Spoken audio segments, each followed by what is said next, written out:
I'm author and critic David Agranoff. I'm a horror and science fiction author, critic, and researcher. In this podcast, I wanted to provide in-depth interviews and panel discussions with everyone from New York Times bestselling authors to researchers, musicians, and anyone I find interesting. Welcome to Postcards from a Dying World.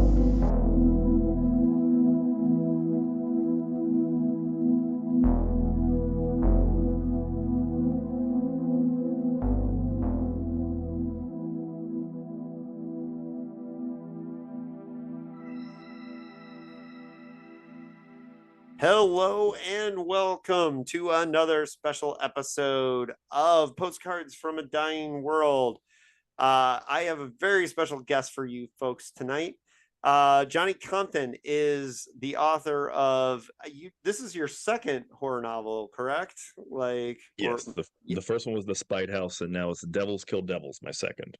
Right. And I met you briefly at StokerCon, but your publisher sent me this one. And so this will be part of the interview, is the sense that I didn't crack it open, read the about, anything, nothing. I just went in knowing nothing. And I actually think that helped my experience. But we'll get there in a minute. We'll get to talking about this book. But Johnny, welcome to the show. And why don't you tell the folks who you are and how you got involved in writing horror? I am a horror author based out of San Antonio, Texas right now. I've lived in Texas since 1994. I guess 1993 actually. And then prior to that, I lived in Mississippi. Parents are military, so bounced around just a little bit, not as much as a lot of other military kids. I started loving horror when I was a kid. When I was about 5 years old, I heard my first ghost story, courtesy of my kindergarten teacher, of all people, and just kind of opened my eyes and blew my mind. And I started writing, I would say, in earnest somewhere in college, although I obviously didn't get published until some time later. I got my first short story publications in my early 20s, in the early aughts. My first really, I think, kind of breakthrough feeling short story publication was the first time I got published in Pseudopod, which I think was around 2006. And so I had a series of successes, relative for the short story publications. I say relative. I don't want to make it sound like any of that's minor. I'm very grateful to Pseudopod. In a lot of ways, they helped make me who I am and have a career. But then I've always been wanting to write a novel, and so I finally got The Spite House out and got that published in 2023 here. And then my follow-up came a year later, so I'm incredibly grateful for that.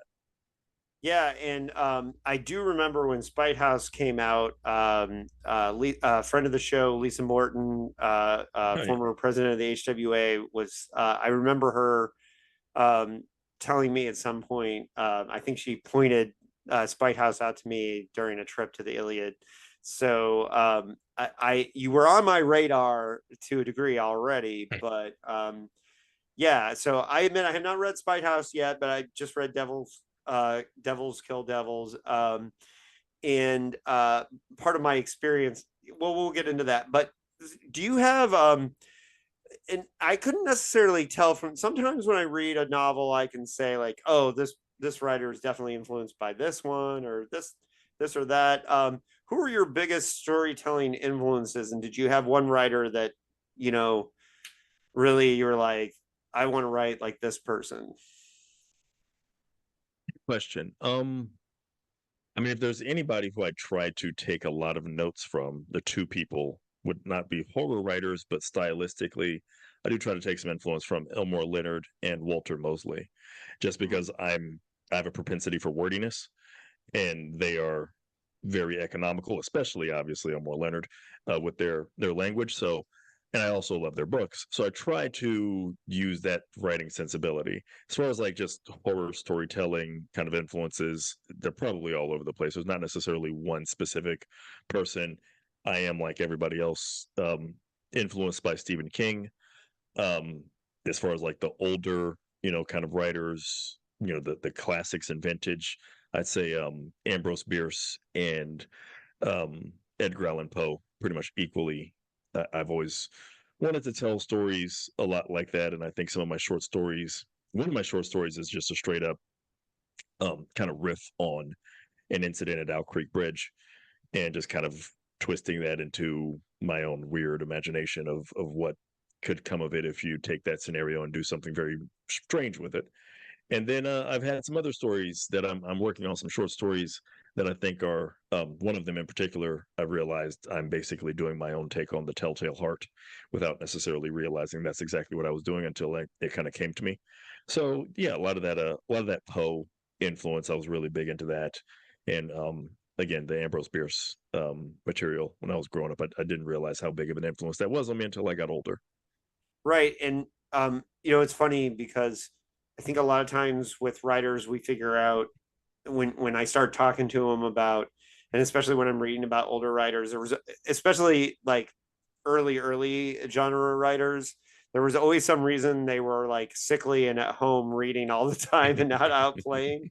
And do you think that the moving around was one of the reasons why you were a big reader growing up? Or I I did think hear an interview with the Talking Scared where you were talking about like living in Mississippi, that there was a lot of oral storytelling around too. Oh Like, yeah, that all definitely played a factor.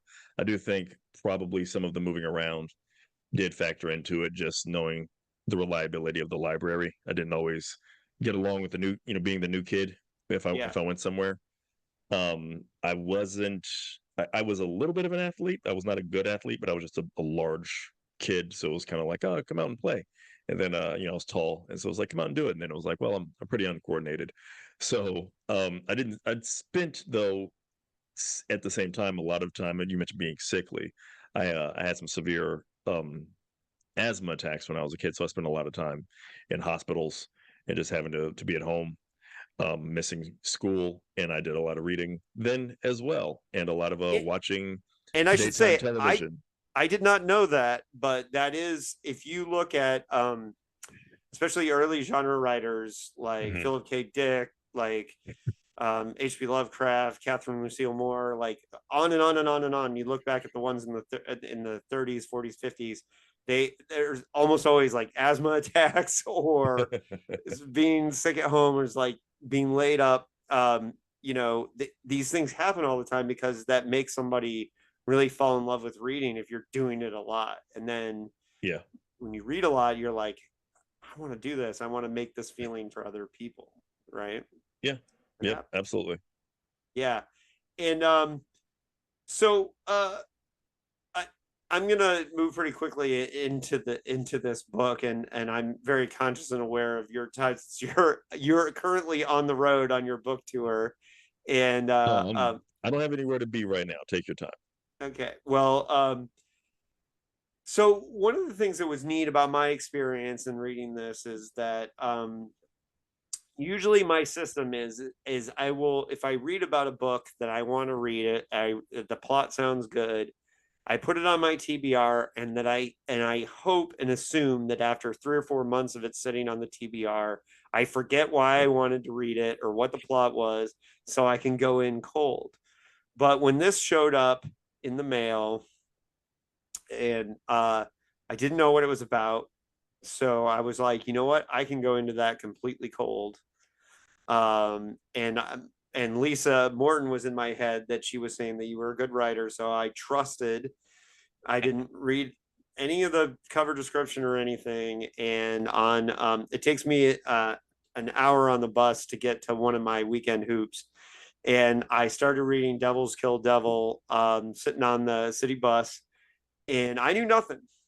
I knew absolutely nothing, and I actually think that that really helped me enjoy the first act of this book, because I didn't have any idea where it was going. I didn't know what the marketing of the book was going to be, any of that. And so here's the thing for my listeners: if you trust me enough that you want to have that same similar experience as me, know that I recommend this book, and you can pause this interview, go buy the book, read it, and come back, and then you will not be spoiled.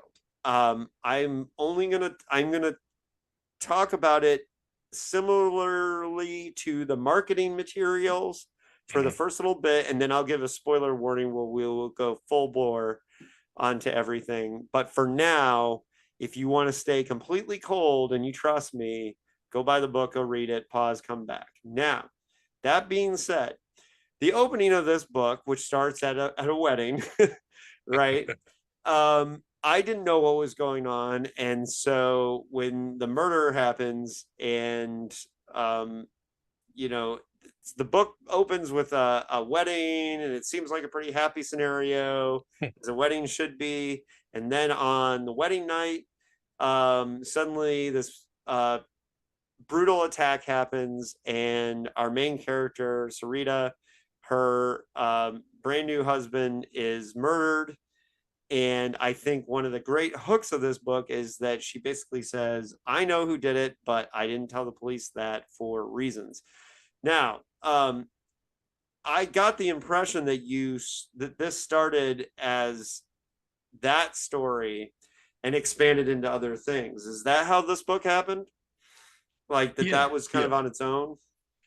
Yeah, that was the initial idea. That I've had that first chapter, that first sequence in mind for several years.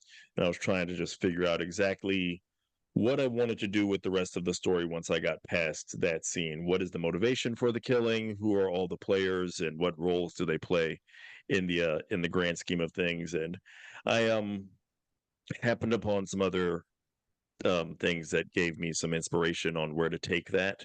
But yeah, that initial scene that's been with me since I want to say a good 20 years or so now, and I'm finally getting a chance to write that out. And people have given me a good response to that opening chapter. Even people who I've I've been doing the tour. I've told people about what's happening, obviously, and even people who are aware of what's going to happen in the opening chapter, still when it happens, they're like, "Oh, I didn't exactly expect it to be as brutal as it was," especially for people who read The Spite House, because The Spite House is a much more subdued style of horror, and Yeah. this is much more intense.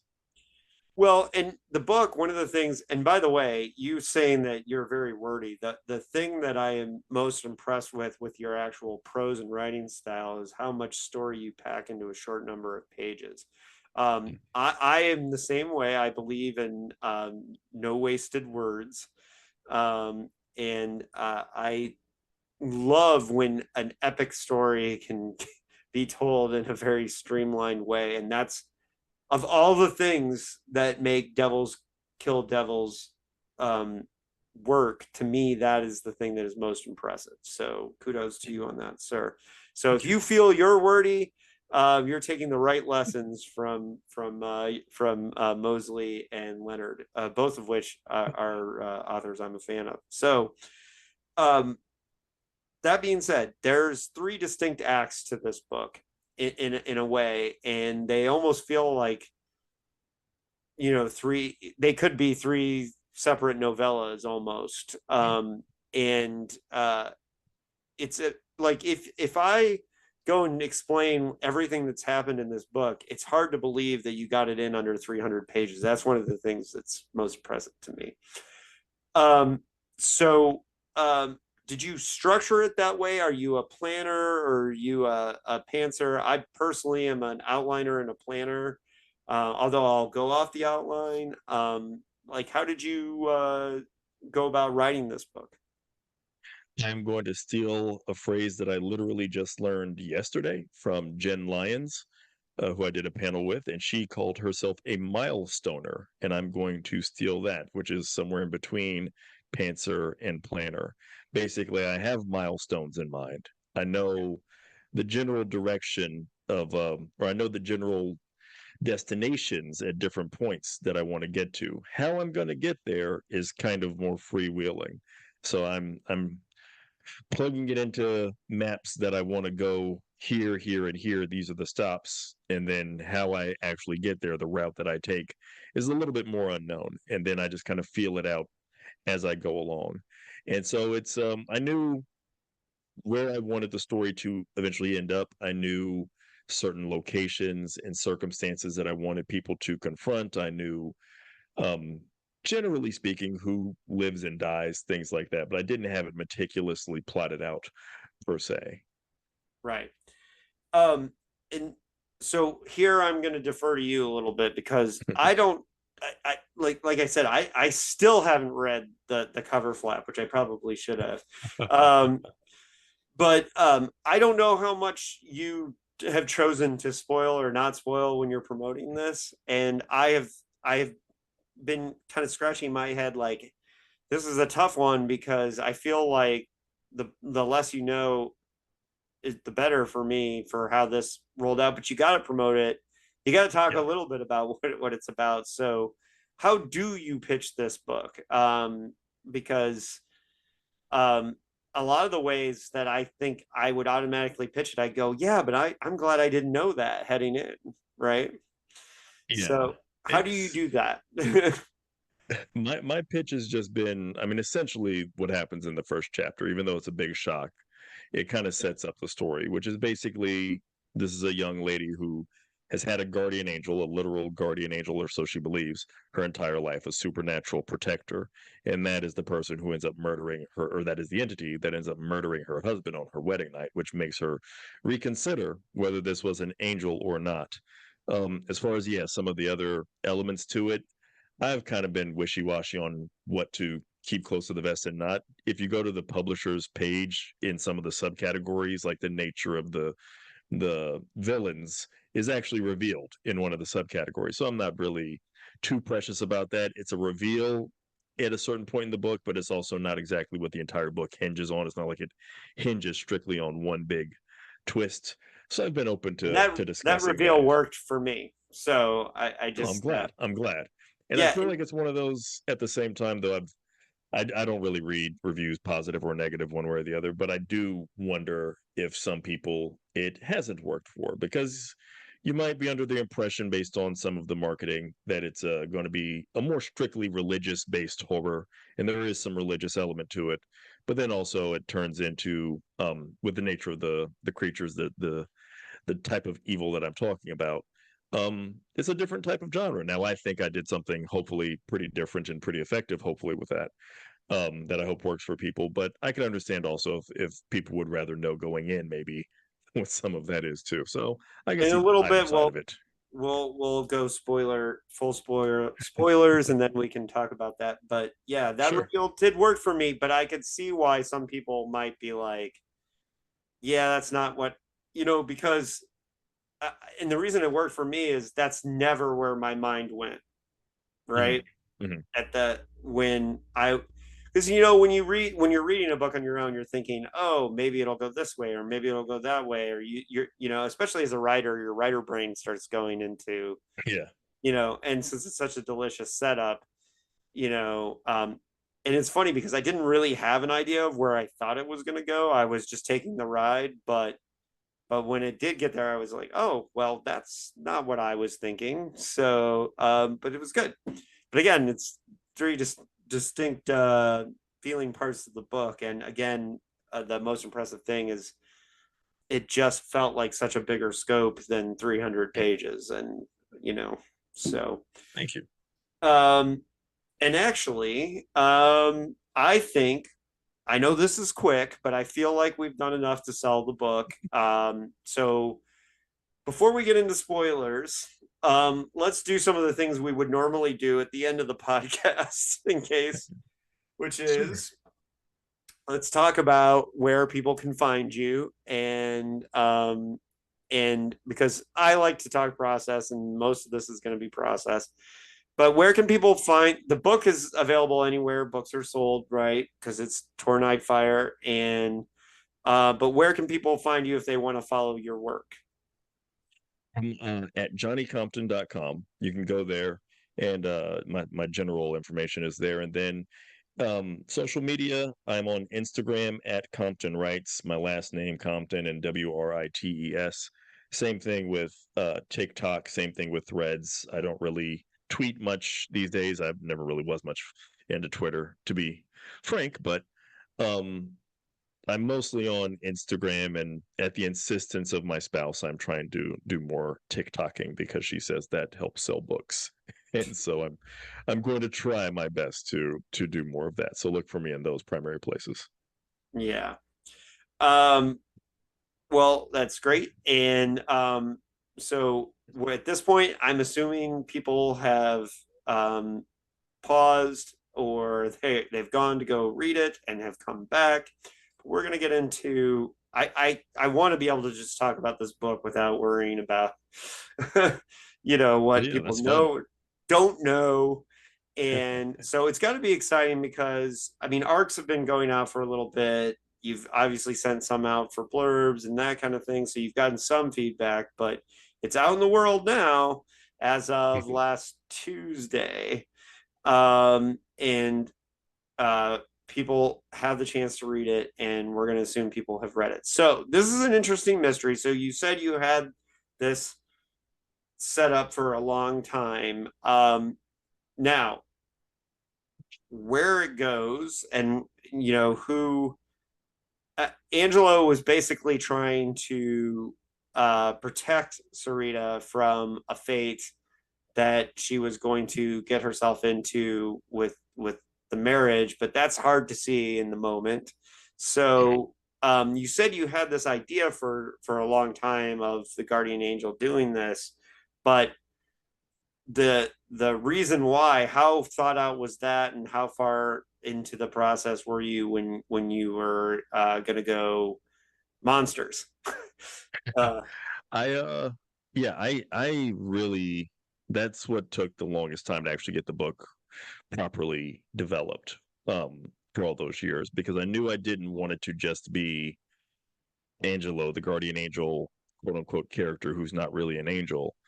I knew I didn't just want it to be kind of he's just obsessed or psychotic or something.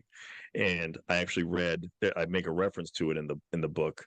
There's a book of the Bible in some Bibles, if you're Eastern Orthodox and Catholic, I believe, and other Christian religions don't have this, but it's the book of Tobit, and it has a story about a princess named Sarah, which is the reason why I named her Sarita. And she has a stalker demon named Asmodeus who kills, I think it's 7 of her husbands in a row on her wedding night. And I kind of wanted to introduce that as a red herring deliberately, because that's, when I read about that, that was one of the things that really highlighted to me that A, this is maybe a really interesting concept, but also B, this is exactly what I don't want the explanation to be. I don't want it to be that simply, what, as is revealed in the biblical text, it seems that Asmodeus is just obsessed with Sarah and wants her for himself. And I didn't want it to be something like that. So then it became a matter of, well, what's the reason he's saving her? And the more I started thinking about this character, I thought, what if he's just kind of misguided? What if I can kind of circle back on sort of that angelic inclination I had initially? And what if, in his own way, he was trying to be a bit more of an angel and just got it wrong? And once I realized there's a way I can do that and I can create this conspiracy, then it was a matter of ironing out all of the elements of the conspiracy, and that took its own time. But I had that in mind for a while as well, and then it was just a matter of this vast supernatural conspiracy that's sort of my own. I kind of think of it as my own weird twist on Rosemary's Baby in a certain way. mhm. And how can Yeah, I how can I do that? in my review I made it the Rosemary's Baby comparison to the Yeah, family situation and the marriage, and Frank's interesting. That was the husband's name, right? Frank. yeah. Yeah, yeah. Frank's interesting because he's connected to this weird religious, like her evil family, but he's not so into it, right? Like as much as everybody else is, or at least that was the impression I got. And then so that's what you mean by the overzealous guardian angels kind of getting it wrong, right? To a degree, right? And then so but his family, and I mean this as a compliment, but the family reminded me in a good way of the True Knot from Doctor Sleep, as far as Mm-hmm. um, which is one of my favorite modern Stephen King novels, actually. And but in the way they operate is differently, but I like the idea of this, like they're this tight family that's trying to bring about this other world, and they Frank's just not as into it as as they are, right? Yeah, Frank is totally unwitting. Frank is Yeah.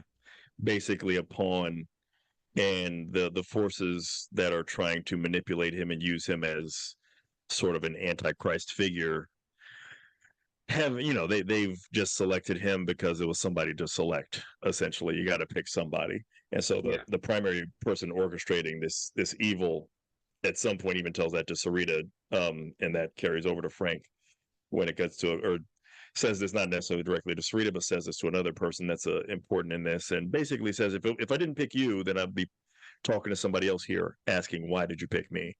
Yeah. And so yeah, Frank is, his role in the story is this kind of lingering metaphorical ghosts that continues to, the memory of his death continues to haunt Sarita and motivate Sarita and plagues her and strikes her with guilt. And meanwhile, he was, going to be the good guy. Basically, one of his uncles says that one of the reasons why Frank is going to be so missed and why some of the family members are, some of his blood relatives are so upset about what happened to him at the hands of basically the conspirators, is that he was supposed to be one of the good members of their kind of strange, messed up group, and then it turns out he gets his head caved in a hotel room in the opening chapter, and that's unfortunate for him, but these things happen. It's a horror story. These things happen. Yeah.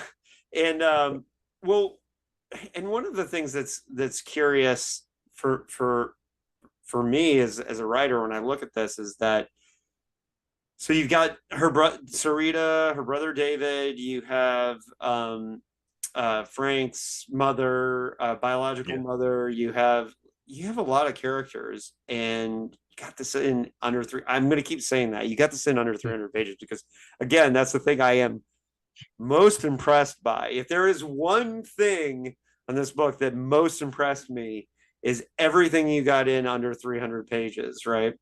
And books that we read in the past that would tell this story, like especially in the 80s, would have been like this thick, right? And I don't mind big books, but I love when a book can be told concisely. So can you tell me about how you got to the economy of characters, because it is very impressive. Thanks. I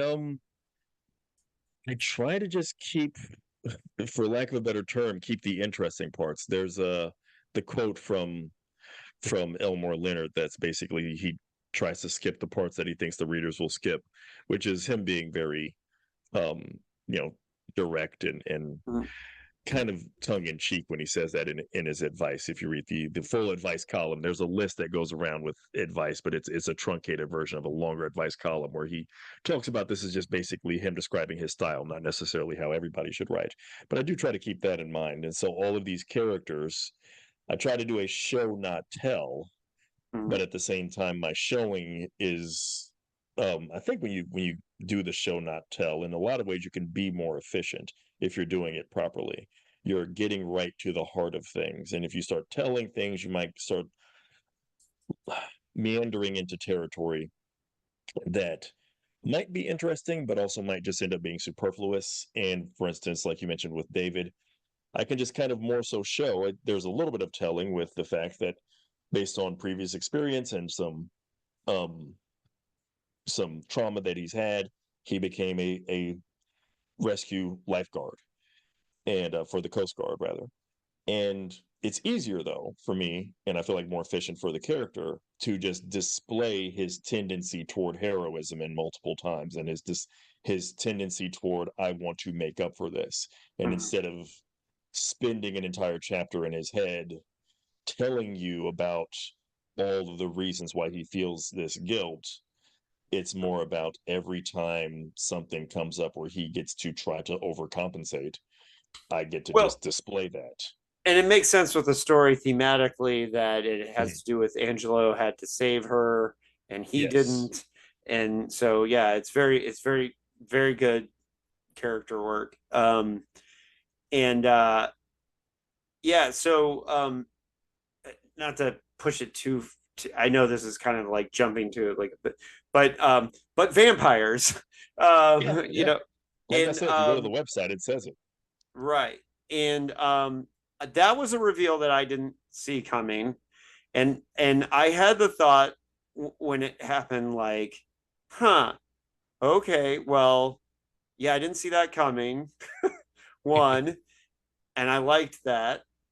Two, I can't talk because I just released a vampire novel 2 books ago. So with the Last Night to Kill Nazis. So I've done a vampire novel recently, and but then the other thing about it was I had the thought, well, I personally like that twist. That is probably going to lose some readers because if they're starting off not knowing what the mystery is, then they might not want it to be a traditional monster. Now, these aren't traditional vampires. You have your own spin on it, but I liked that twist, so it worked for me because I liked that we come to it in a different way. And that's one of the things I liked about it. But Oh yeah. you had to know that some people at that point are gonna have trouble with that twist, right? Yeah, definitely. I'm fully aware of that, and it was a risk that I was willing to take because it was what I really wanted the story to be. When I, like Right. I said, I brainstormed on this for a long time, and I really came to the conclusion I want to do it this way. And I took a lot of inspiration. Like you said, they're not traditional in the way we think of what the tradition of vampires are, and yet I feel like they're kind of, I don't know, pre-traditional or meta-traditional. I don't know what the term would be, but I was Mm, trying to go back to hearken to traditions that predate Dracula and Carmilla and some of the more influential modern, relatively modern versions of vampires back to, when I was reading old texts about ideas and old lore, and this is stuff that I've had in mind for a while now that I've been fascinated by, of like digging vampires up, and they're bloated and purplish, and their coffins are full of blood, and they're just disgusting.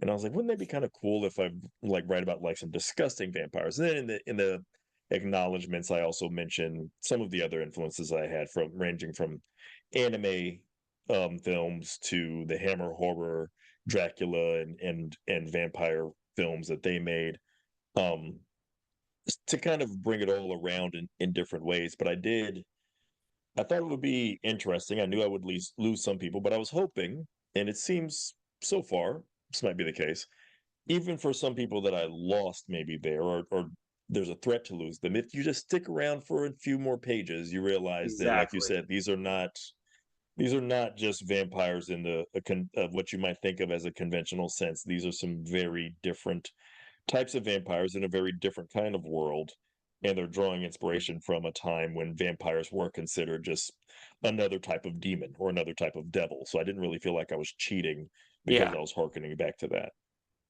Well, and speaking as somebody who has recently marketed a vampire book, I know that there are tons of readers who just want vampires. So, Yeah. like, at the same time, like, whereas I liked not knowing that ahead of time, and I liked that twist and reveal. I'm sure your publisher wants vampire readers to know that it's a vampire book, right? Yes. And Yes. yeah. Well, and it was with mine, The Last Night to Kill Nazis. I mean, like, the whole thing was just like, do you want a vampire killing Nazis? So it's like, because it's pretty simple. Yeah. But for this one, it's an interesting because there's 2 different ways you could go about it. Do you preserve the mystery of what they are, or do you go ahead and say what they are? And I'm not sure that it would hurt the book to know that it was a vampire book at a time, but I personally enjoyed that I did not know that Yeah. going in, and It I was liked the reveal of it. it was a little bit of that dusk till dawn kind of vibe that I was Yeah. striving for, where it's like I knew some people when that movie came out who were like, I didn't know that was going to be like a vampire movie, which I think the commercials kind of revealed that. So I don't know how exactly they didn't know, but back in the day, there were people who would just show up to the movies and just kind of be like, oh, I heard George Clooney's in this. I'll just go see it or whatever. And I just thought it was a crime movie. And so I was like, I knew people that were surprised by that and loved it because of that, and people that went into it knowing what it was going to be and loved it because of that. So I was trying to strike a similar Yeah. balance. Not to get off on too much of a tangent, but I do think it because at the time, like Tarantino hadn't written a horror, but and it was Right. known that it was his script, and because it went so long, being like the other Tarantino Yeah. Yeah. movies, like people were not prepared for that twist, and And then it's just yeah, Vampire Massacre out of nowhere. It's great. yeah. And I do remember sitting in the theater where people like, and because I think I had read about it in Fangoria, so I knew it was coming, Mm. but I think a lot of people did not. Um, so now one of the other strengths of this book is how you build up suspense and action, and I highlighted in my review this scene in the restaurant, and I can read you the quote because I have Mm. it here. The ones who were free to go appeared to obey an instinct, like animals heading for high ground in advance of a tsunami. No human could sense coming. She thought the last of the I know authors probably cringe when I read this because I read it da da da da Okay. da, but there's this great scene where she's like basically you know sensing that these people feel trapped and they cannot leave. I thought this was a great moment of suspense. But do you have any philosophy about how you write these things? Because I thought the elements were really well done. So Great question. My philosophy is to try to just make things worse and build up the tension. And I think one of my favorite people to ever do this in any medium is Steven Spielberg, of all people, where I always go to Jurassic Park and the T-Rex attack. And it starts off obviously bad. It's a T-Rex attack. And most people, I think, a lot of directors would have just made it where, okay, the T-Rex just goes on a rampage. And that would have been effective. But the levels of that getting worse, and there just always seems to be a new dimension of, okay, the T-Rex is loose.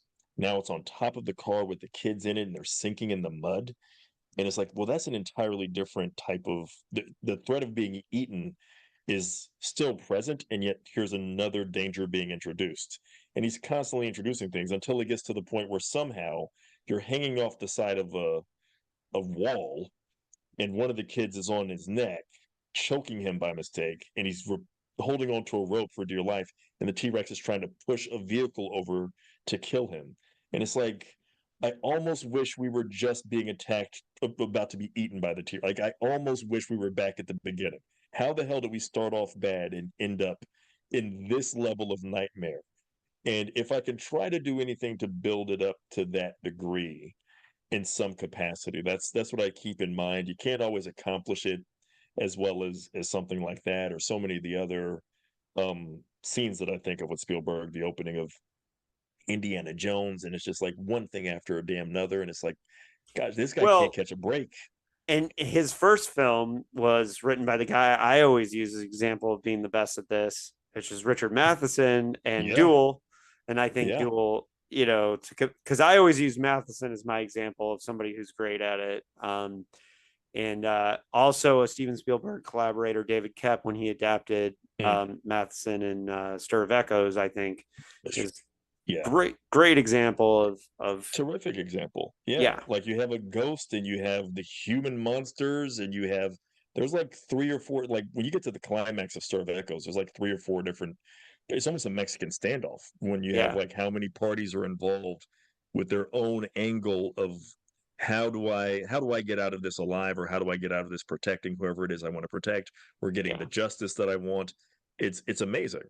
Yeah, and Matheson was really good at. I mean, if you watch it, the Kolchak, the Night Stalker, like Oh I yeah. mean, he was great at that. And even some of his books that weren't like What Dreams May Come, that chapter that's in Mm-hmm. Hell is Mm-hmm. or I Am Legend. Just the novel has such great suspense and tension, and but yeah, Spielberg is great at it. It's not a hot take. Spielberg, great director. And I know some people, I guess it is like, but It's people get weird sometimes, but yeah, no, yeah, that's that's kind of a that's a, like you said, it's a pretty cold take in a good way. Right, right. Yeah, and I think this novel, you do great stuff with that. So the Thanks. influence is there, and um, it's one of the it's another thing that works about it. So and I don't want to sound like too hyperbolic, but like this is my first time reading your work, so like it's funny because I did have a little bit of the impress me bro kind of thing when I opened up the book, right? Because I didn't, I met you, I saw your smiling face at StokerCon. Somebody, you probably don't remember me, but I just remember somebody saying, "Oh, that's Johnny Compton," and you got a name that's easy to remember. So like when the book showed up, I was just I had a little bit of the impress me bro thing, but Oh, I I totally get it, man.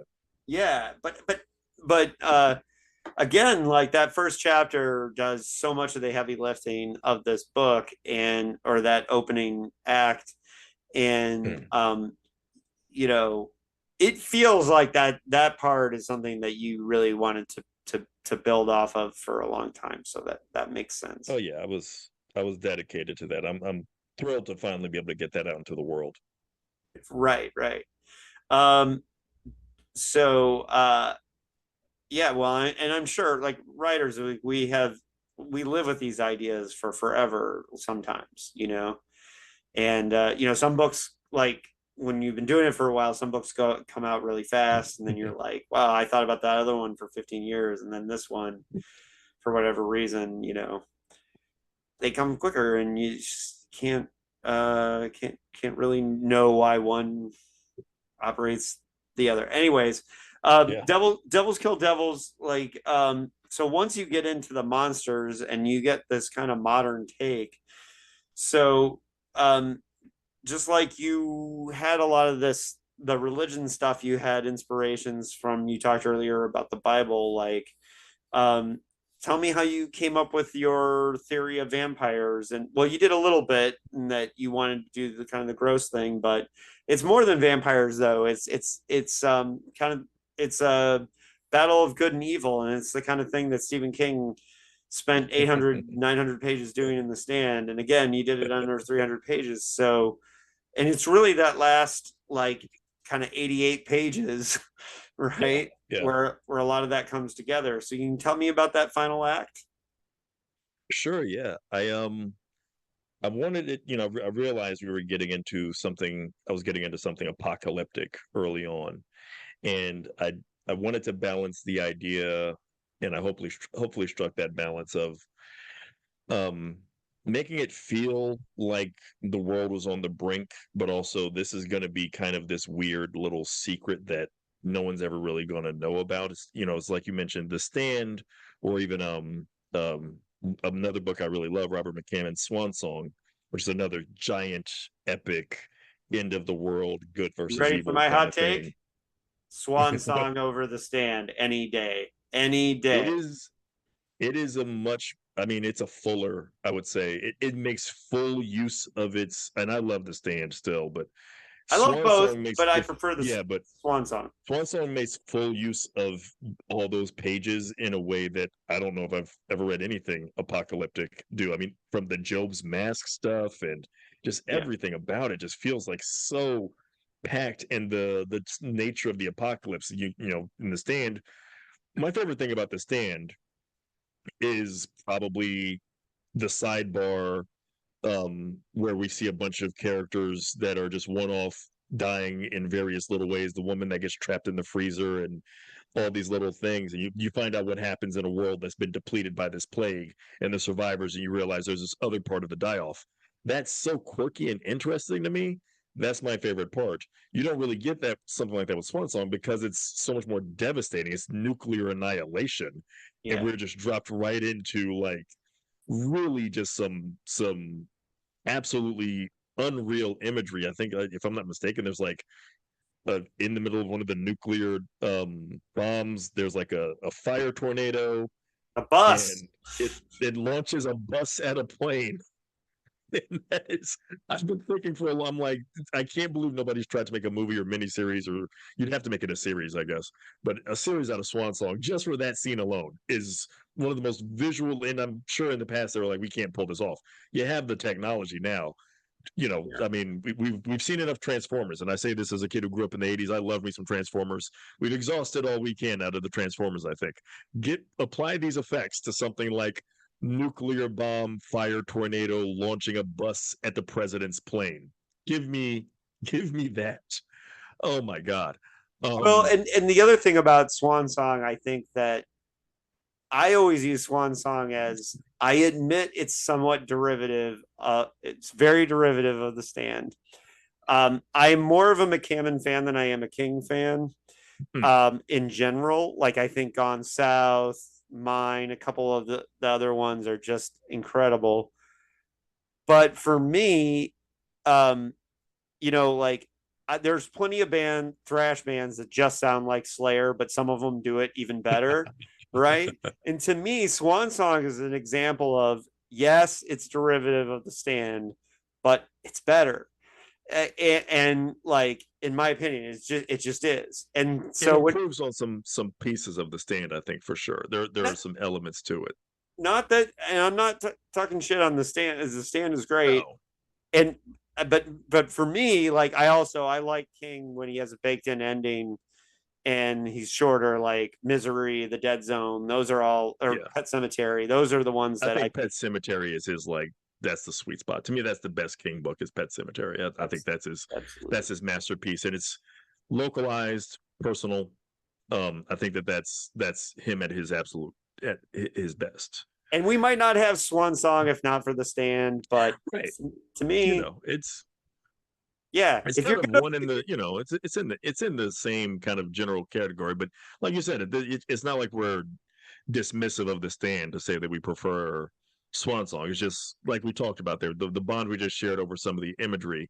I mean, yeah, that stuff is seared into your brain in a way that, like I say, my favorite part of the stand is kind of this whole side quest thing that's not even really the main part of the book. And so it kind of I think shows you right. the strengths and weaknesses of or the things that both of these kind of authors really do best. But man, like no, you see now you've got me in my like nerd out zone. Like Yeah. this is always more fun to me. Like it's always I like Well, talking about my own book, but I could talk about other people's books all day. which is why, and I have not checked out your podcast yet, but I know I need to, because I can tell right now that you're a nerd after my own heart that can like go on tangents nerding out about this stuff. So um yeah.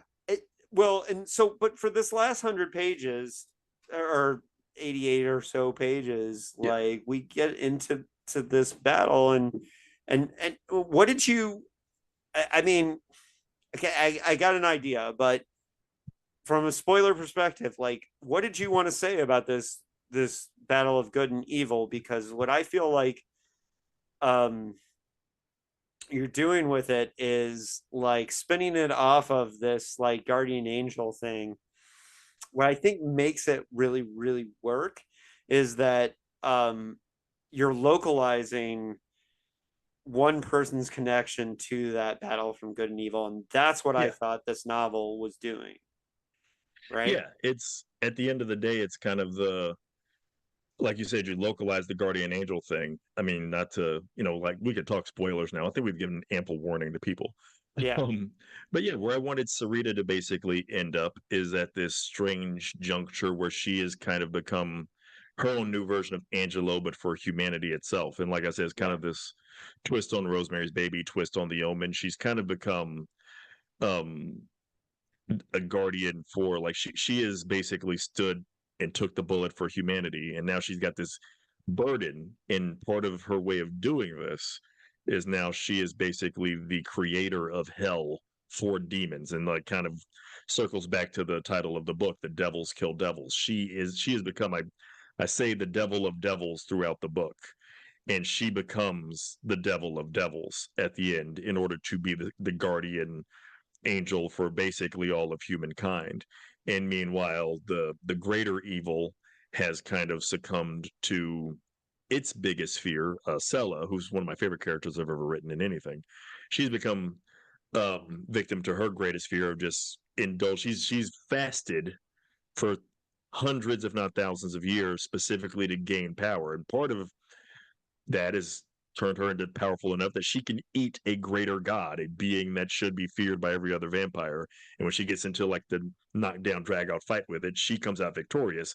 But the price of that is, she's had like the ultimate Thanksgiving hangover, basically. Like she's about to become a one of these sluggish gods herself. And I had that in mind as well. Um, I knew that this is kind of how I wanted her defeat to be. Like, not she was going to be completely vanquished, but kind of, not quite hoist by her own petard, but just really a product of her own hubris and her own capacity and her own abilities being turned on her. And then, meanwhile, Sarita having to reach her sort of anti-hero moment where she becomes, I mean, what greater devil I feel like could there be than the betrayer, the thing that you think is God? If you're a believer in God and you found out that God did the exact opposite of what you've believed your entire life was going to happen. If you're a believer, if you're a Christian, and Jesus actually came down, and instead of being this benevolent peacemaker, he came down and was like, actually, what I want to do is like go on a crazy Roman holiday, Bacchanalia, and like we're gonna tear things up. The people's minds would just be blown, and we'd be in hell on earth in an entirely different way. And to twist that and do that to evil beings who believe that they're righteous, and have Sarita turn out to be the guardian through becoming the embodiment of hell on earth for them, was just a lot of fun for me. Um, and yeah, but like you said, it was kind of circling back to that guardian angel aspect.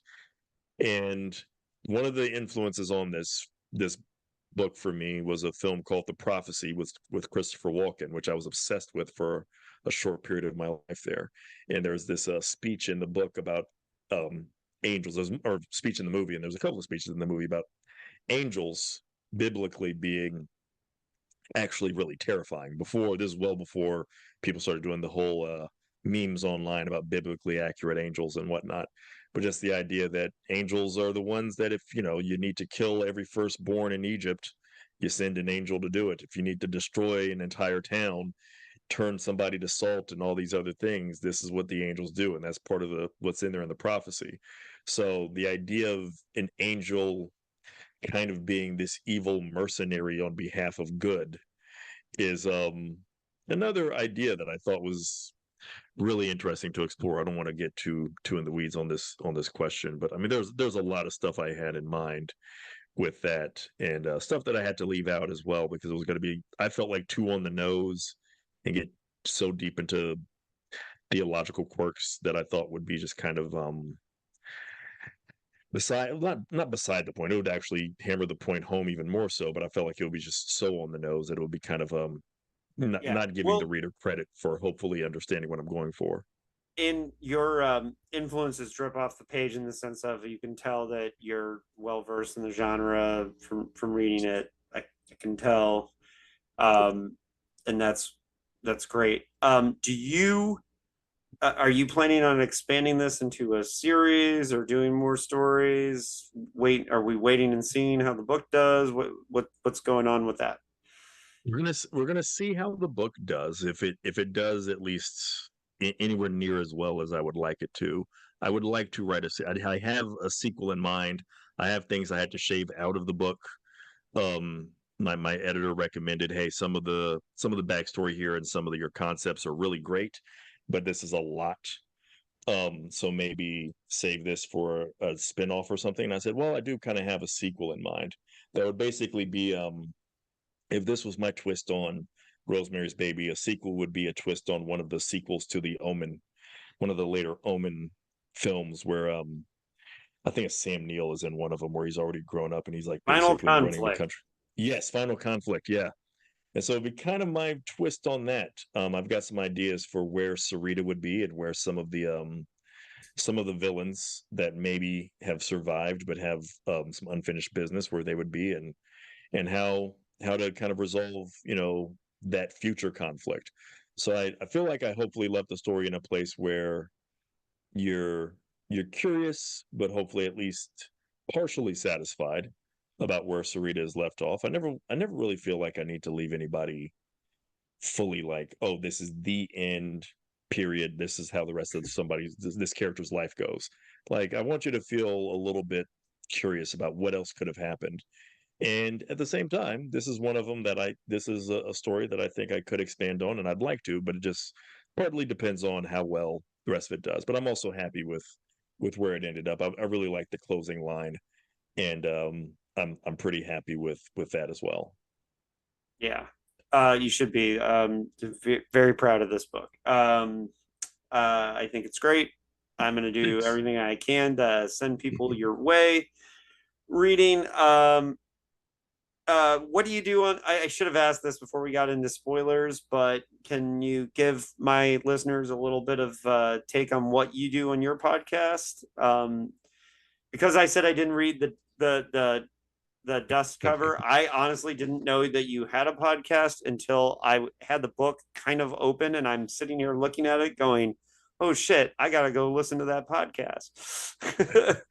Well, I have one podcast that I kind of semi-retired, but I'm hoping maybe in 2025 to kind of bring it back as a video essay series called Healthy Fears.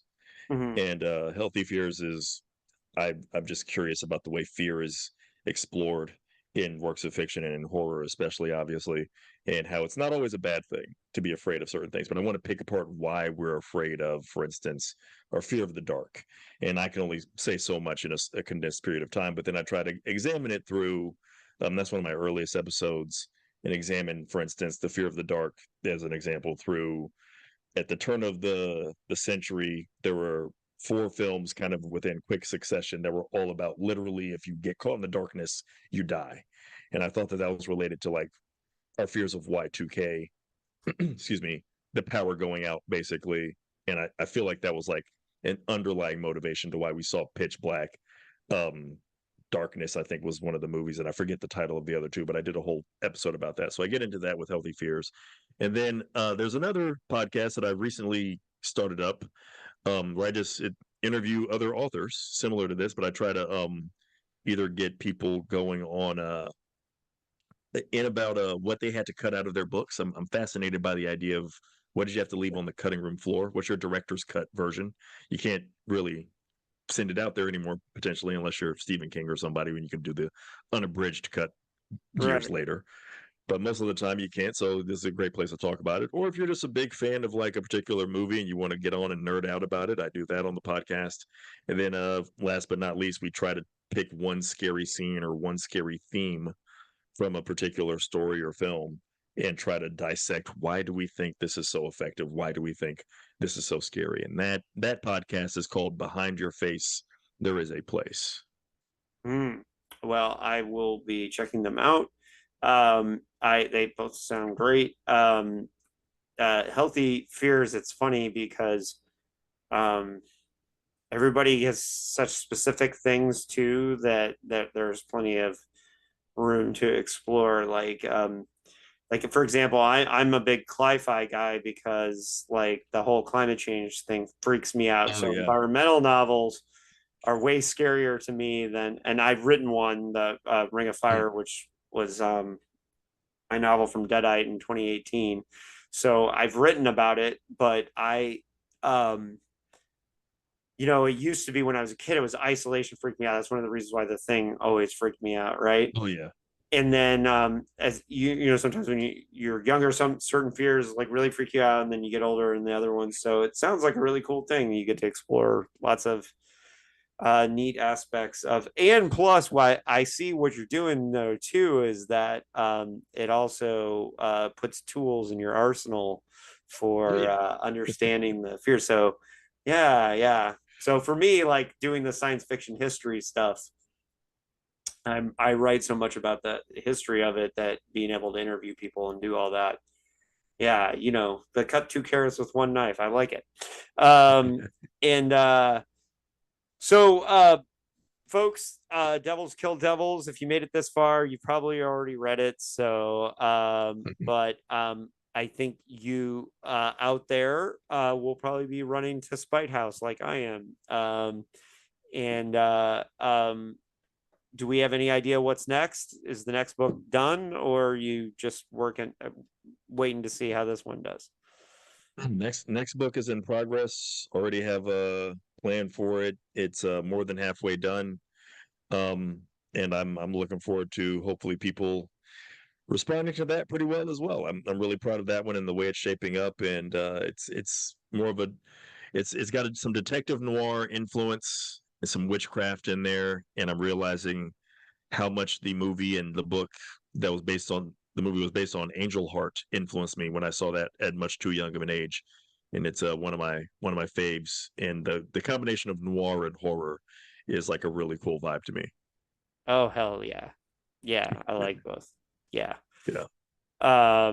I'm here for it. So we'll be doing that. Well, enjoy New York City. Do you have an event tonight or Tomorrow night. tomorrow Tomorrow night. night? So Yeah. you have a night to Powerhouse Books. relax. Yeah. I have one night to chill out and enjoy New York somewhat, but I'll probably just spend it writing.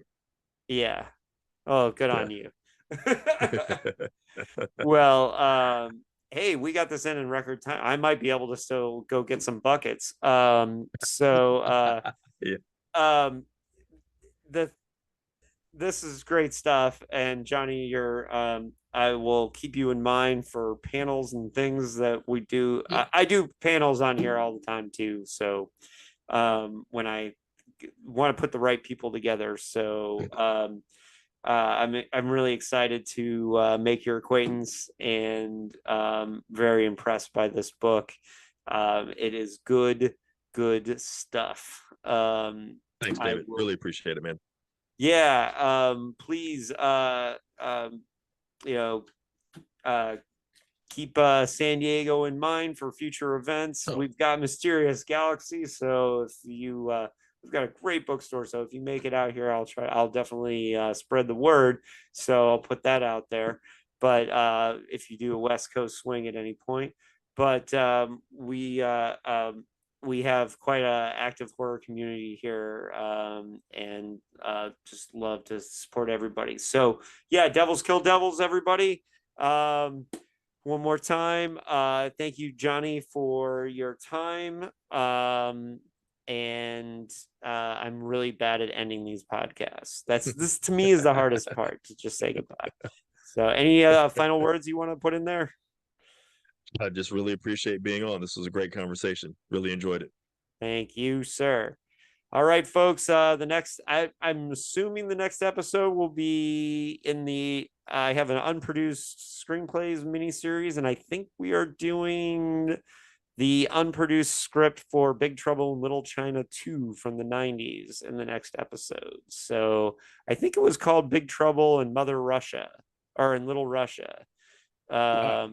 But I'm not positive about that. That or it'll be a science fiction Hall of Fame episode. So we've got a bunch of those coming up too. So where we cover old school science fiction stories from the Science Fiction Hall of Fame. So one of those will be coming up too. And so that should be coming up down the pike. So thanks for listening. I really appreciate it. Johnny, we will see you again in the future, I am sure. Later, Bye. folks.